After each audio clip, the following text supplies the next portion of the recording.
The Olympic men's basketball gold medal showdown between the U.S. and France is going down tonight, and there's the bronze medal matchup between Slovenia and Australia tomorrow. So let's get into it, Kenny. Let's start with the red, white, and blue. Team USA rallied behind Kevin Durant early Thursday morning to get past Australia and, in dramatic fashion, set up a rematch with the team that beat them to start the tournament. That's right. They're taking on France tonight in the gold medal game. So, Kenny, Durant has been the man for the U.S. in the knockout round, but will he be the man and be your captain for the gold medal matchup?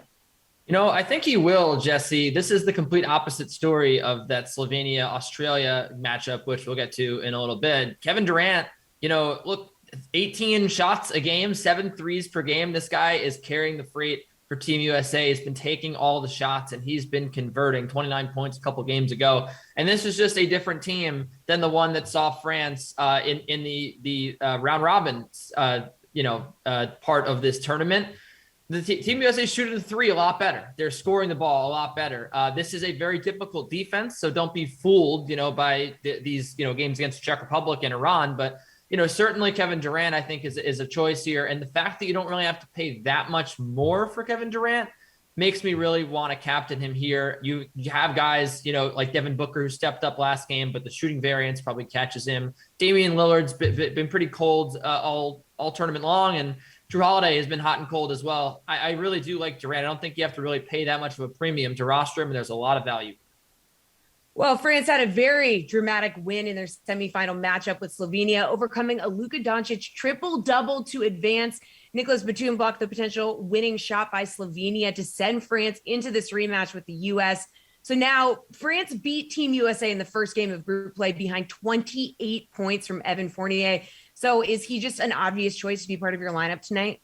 Yeah, look, I think that you want to get all three of these expensive France guys in your lineup because I like the way that they're all playing. And you can trust me because I've been, I think, dead wrong on every single Team USA pick, but I've been right on with every pick with the teams they've played. I really love Rudy Gobert here. I know that he's coming off his best game of the Olympics. I know he didn't do super well against Team USA in the first go around, but it was his, arguably his second best game. And when you look at the fact that Team USA is just undersized down low, Draymond Green and Bam Adebayo are not really going to be much competition for Rudy Gobert when it comes to the rebounds. The shot blocking has been there. He had 4 blocks against Slovenia. I do think that he's going to have a monster game here. He's just 9,000. You mentioned Fournier. He's been a scoring machine at $400 cheaper. And, look, if you really can't afford those guys, Nando De Colo, $7,400. He might have had the best game out of anybody on Team France, 25 points against Slovenia in that dramatic win. He hit 3 threes. He really fills up the stat sheet for you at point guard.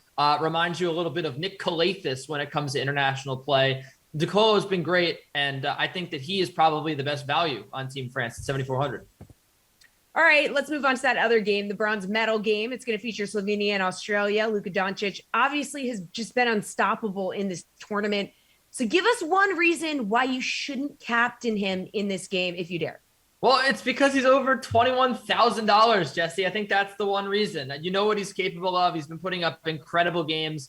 This is pretty similar to what we've seen during the regular season. The 50 fantasy points, 64, he had 76 fantasy points the opening game. But the problem here is just what he does to the rest of your lineup. And I think that when you look at Australia, they have plenty of great options. You have Patty Mills coming off a near 40 fantasy point game, and he is $6,000 or almost $6,000 cheaper, $5,400 cheaper than LUKA Doncic in the captain spot. I just don't like it. I know that there's value in Team Australia. A guy like Chris Golding, who I talked about last game, he responded with 20 fantasy points. I really like him again at $1,200 in the flex, but there's not that much value. And when you look at, the way that you can construct your lineup with Doncic in the flex or in the utility spot here, and maybe a guy like Patty Mills, maybe a Mike Tobey at captain, because of the way that Slovenia is really, they just need a big man, and Australia has been very weak there. I do think that you can do a lot of fun things with your lineup if you don't captain Doncic.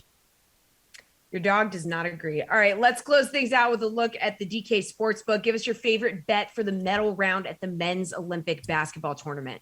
I know I just said that Australia is exploitable down low, and you have Mike Tobey on Slovenia, but I like Australia money line here, plus 120 to advance or to win the bronze medal, rather. Look, this is a team that has been years and years in the making. They play great team basketball, great defense. You have the scorers there. Patty Mills has been outstanding the entire Olympics. And Joe Ingles and Matisse Thybulle have given them great contributions on the wing. This is just a complete team. Slovenia really just a one-man show with LUKA Doncic. I think that this team has the winning culture needed. They've been shooting the ball incredibly well. And I really think that this is what it all culminates in, a bronze medal.